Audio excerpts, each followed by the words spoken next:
All right, folks, we're going to go ahead and get started. Apologies, I'm being a few minutes late. We're just coming back from a call up on France Street. About as far away from here as you could get and still be in town. So, good evening and welcome to all. I'd like to start by recognizing some of the dignitaries here tonight, and I hope I don't miss anybody. Mayor Lisa Murata is here.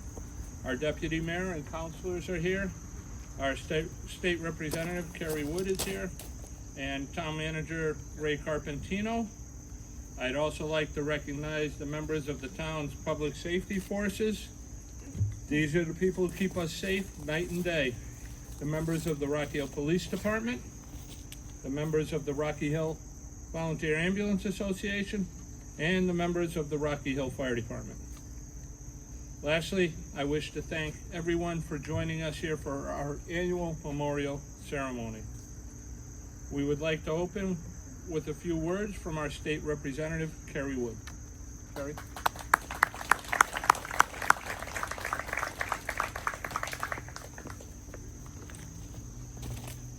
Good evening, everybody. It's been 24 years since this incident and tragedy happened here in the United States. And all of us have a different memory and a different perspective of that day. And we've interpreted everything a little bit different. So going forward, when we talk about never forget, it is really about how we are interacting with each other as human beings. And I can't think of how powerful that message can be at this moment in time when we've had a week of tragedy. And I look at social media and I think this is not the country that came together after 9/11. So I urge all of us to say, never forget, and really understand what that means. Does that mean we're going to check on a neighbor that we haven't seen in a long time? Are we going to donate to the local food bank? Are we going to make our community better? Are we going to make our country better? Or are we going to let hatred tear us apart? I'm never going to forget the days of 9/11, and I think about the sacrifices of our police, fire, and EMS. And never forget to me means being a better human every day and carrying that message through our community to make Rocky Hill better. God bless our town.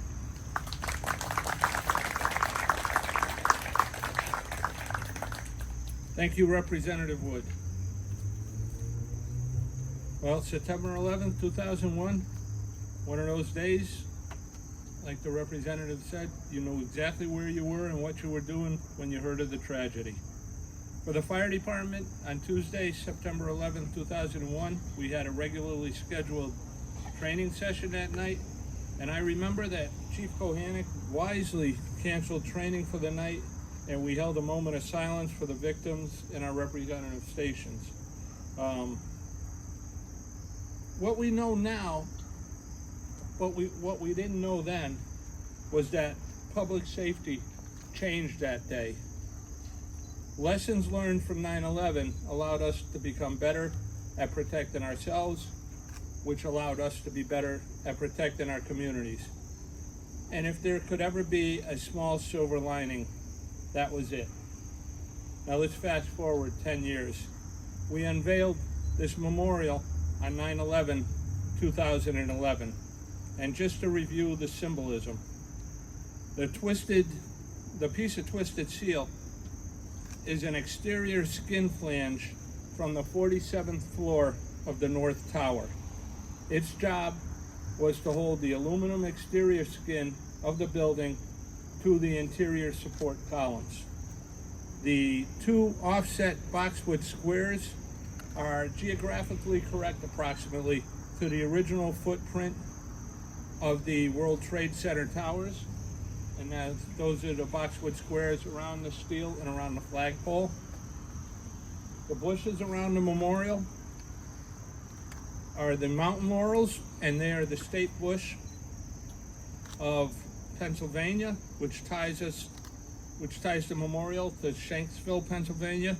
And lastly, you can see the Pentagon right here cut into the walkway. Construction on this memorial was started on Memorial Day weekend 2011, and the memorial was completed on September 11th, 2011, just a few hours before the unveiling.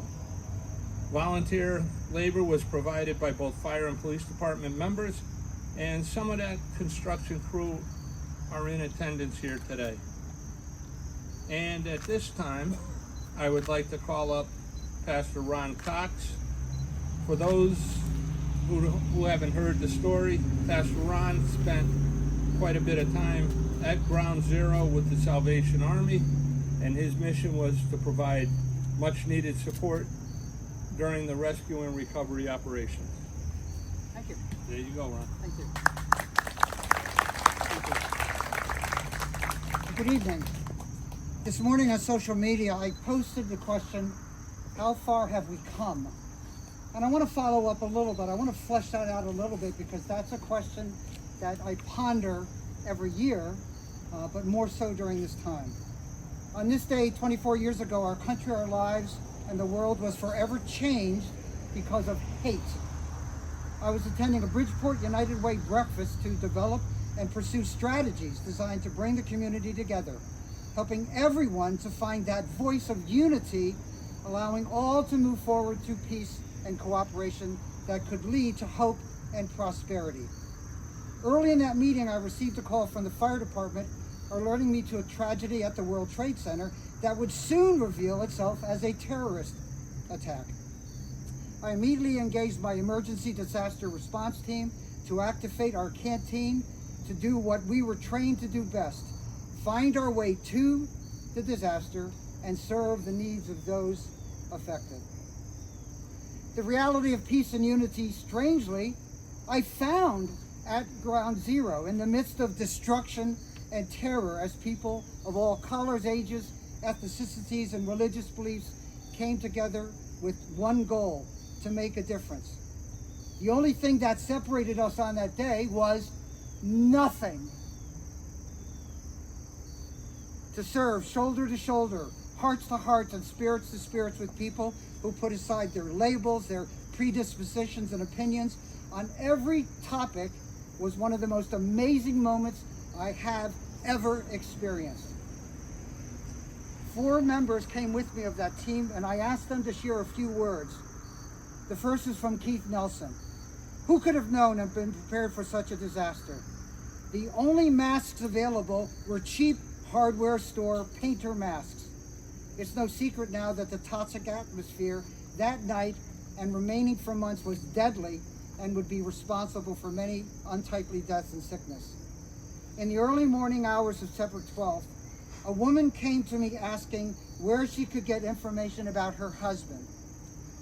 We went to the Stuyvesant School where such information was being compiled.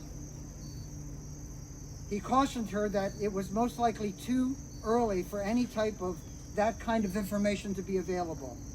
To her horror, her husband was one of the first to be identified as a jumper. From Steve Brito. Upon arriving at the pile, I could not believe what I saw. It was surreal, almost like we were on a movie set and waiting for the filming to begin. That image was immediately dismissed by the reality of a level of destruction I have never, ever experienced or imagined. We spent the night walking through the debris-filled streets, bringing food and drink to all the first responders and others that were trying to find survivors. I was scared out of my mind, but I trusted that God had given me this call for a reason. We passed by so much destruction. The streets were just covered with dust and debris. Fire trucks, police cars, and civilian vehicles lay destroyed, somewhat like you would find in a junkyard. By morning, the National Guard had arrived for security and safety. So many lives lost, so much destruction. And then from Ken Lemry. The silence and the shadows affected me that night as I stood in the dust of what was. And in many ways, they still do. It was a place where I questioned my faith as evil showed its face. It was the closest to hell that I have ever been. But even through the sea of screams, I could still hear the whisper of hope. That is 24 years later, and I still cling to it. especially now more than ever. And that begs the first question: how far have we come?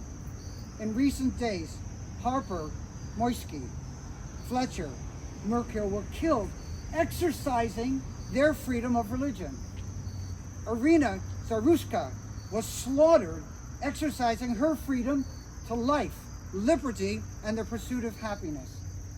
And Charlie Kirk was murdered for exercising his freedom of speech.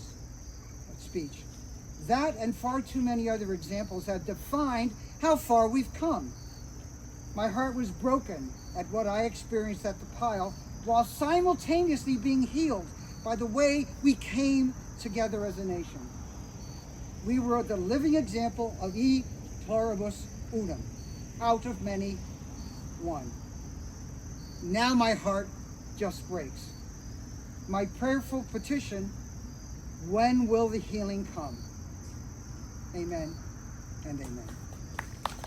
Thank you, Michael.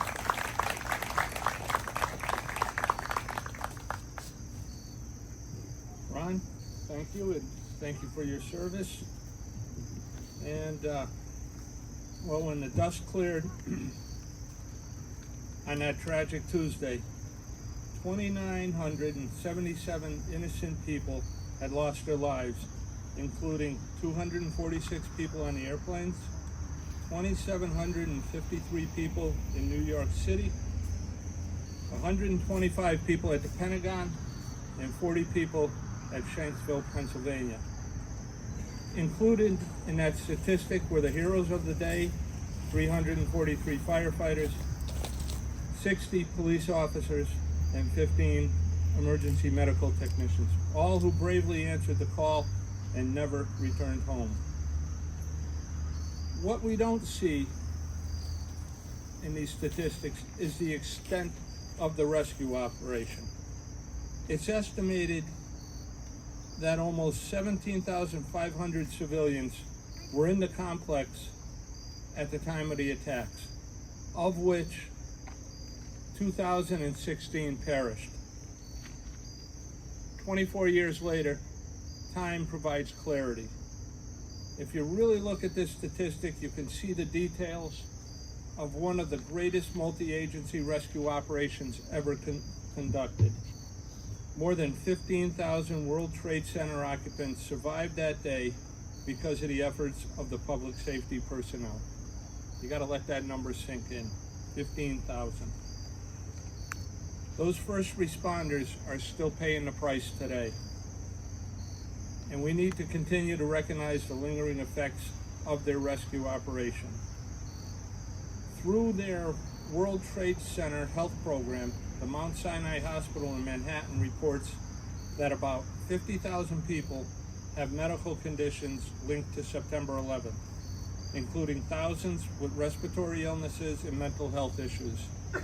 This includes 12,000 people who have developed various types of cancers associated with exposure to ground zero toxins. There are also between 50 and 80 new cases of 9/11 related cancers certified every month. Now, a sad statistic that I heard recently is that the number of firefighters who died from 9/11 related cancers is about 410, far suppressing the 343 mark. And 343, like I just mentioned, is the number of firefighters who died on 9/11. Tragically, we are losing about one first responder every 2 weeks. With all that said, we also must honor the memory of those who lost their lives on September 11th, 2001 by remembering the Americans who answered the call to protect our freedom in the war on terror. We mourn the more than 7,000 American combat-related deaths, and we keep in our thoughts and prayers some 60,000 Americans who have been injured. So as we stand before this memorial, I'm reminded of two presidential quotes. The first by President Bush, who said, "Time is passing, yet for the United States of America, there will be no forgetting September the 11th. We remember every rescuer who died in honor We remember every family that lives in grief, and we remember the fire, the ash, the last phone calls, and the funerals of the children. And President Obama said, even the smallest act of service, the smallest act of kindness, is the way to honor those we lost, a way to remember and reclaim the spirit of unity that followed 9/11. This memorial was built out of that spirit of service and devoted sense of volunteerism. And this memorial allows all of us to have a place to remember what both presidents said and a site to reinfuse that special spirit that we all had on September 12th, 2001. Sergeant at Arms. Department, attend, hut. We will now have the presentation of the memorial wreaths. The wreaths will be presented by representatives of the town emergency forces. EMS, you will be first, and representing EMS will be Brian Eddy.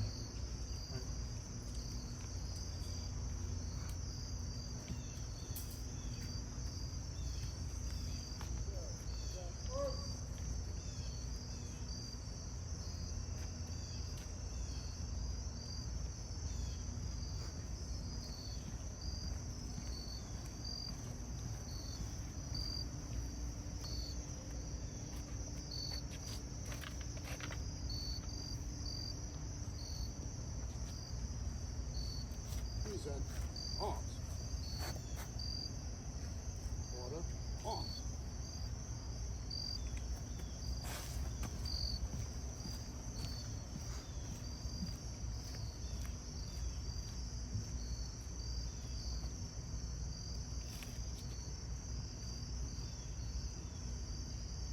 The wreaths from the fire service will be brought up by recently retired firefighter Mike Dow, who is also a career Air Force veteran.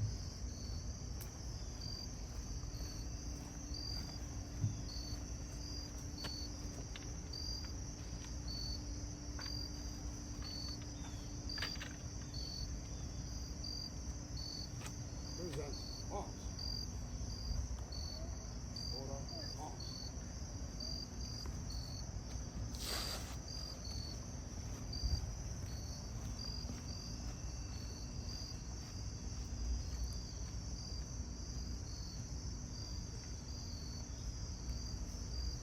Lastly, the police department is represented by Lieutenant Joe Smith.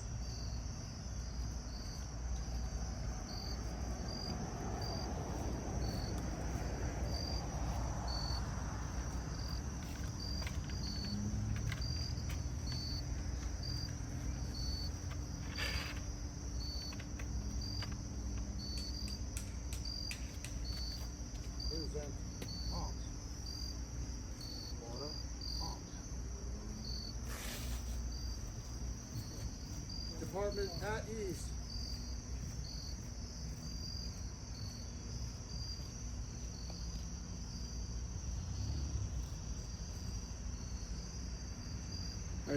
I would now like to call Mayor Murata forward. Mayor.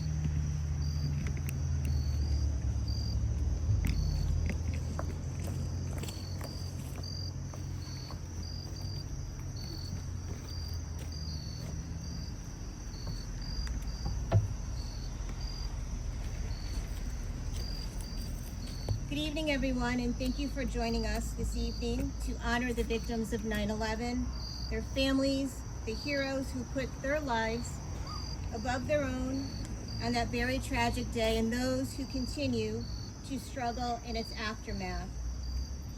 The 9/11 terrorist attacks killed 2,977 people and injured thousands. For younger Americans, 9/11 is no longer an experience lived, but a lesson learned. It is a sobering reminder of our vulnerability in a world increasingly divided over individual opinions and political ideology. for our children who continue to bear the divisive power of hate, who are exposed to unimaginable levels of violence in our country, let's take this time to remind them and ourselves that as with 9/11, we as Americans rise. We rise up in times of crisis, and we prove our resilience to the world. We live in the greatest country in the world, and we are stronger together. And together, there is nothing that we cannot achieve. Not anything, not even unity. And so I want to share a little proclamation with you. We are a country of freedom-loving people of every race, creed, national origin, and religion who place such a high value on life, liberty, and the pursuit of happiness. September 11th, America was viciously and cowardly attacked by terrorists who attempted to disrupt and destroy and forever change our democratic form of government and our way of life. Americans and defenders of freedom everywhere condemn this attack in which thousands of innocent, unarmed Americans lost their lives. And in response to this tragedy, Americans across the country came together in a remarkable spirit of perseverance and carried out countless acts of kindness, of generosity, and compassion. So when we come together and we participate in a service such as today, these are positive ways to remember those lives, but also the power of unity and all that we can achieve when we put our differences aside for the greater common good. So therefore, on this very day, I would ask that September 11th, 2025 be remembered here in Rocky Hill as a day of remembrance and of community coming together. Thank you.